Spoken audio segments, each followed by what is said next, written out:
जंगल रोवत है चुपचाप, गांव मछाए है डर।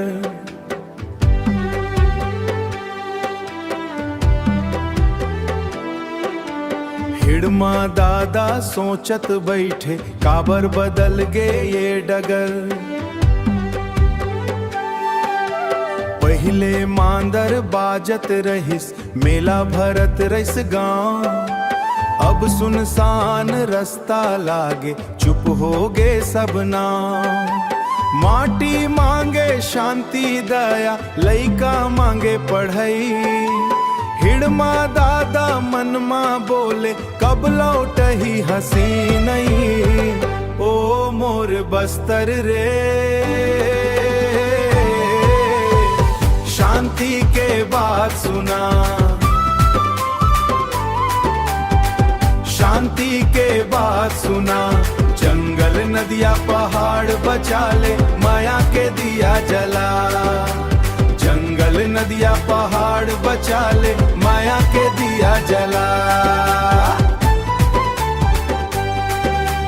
बारिश गिरिस पत्ता ऊपर, धरती देथे आस। धरती देथे आस।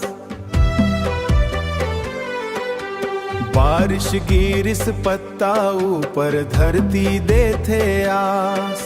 नफरत छोड़ सब हो मन के, मिलके बनावे खास।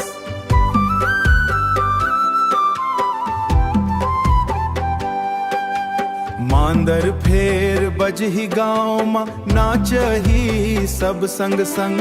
हिड़मा दादा सपना देखे, हिड़मा दादा सपना देखे, खुश रहे हर अंग। ओ मोर बस्तर रे,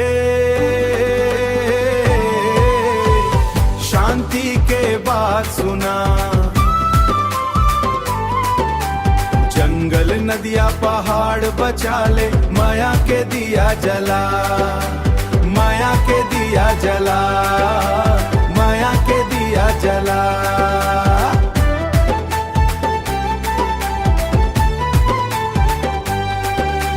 ओ बस्तर हमर जान, माया शांति संगवारी ले, बनही नहीं पहचान।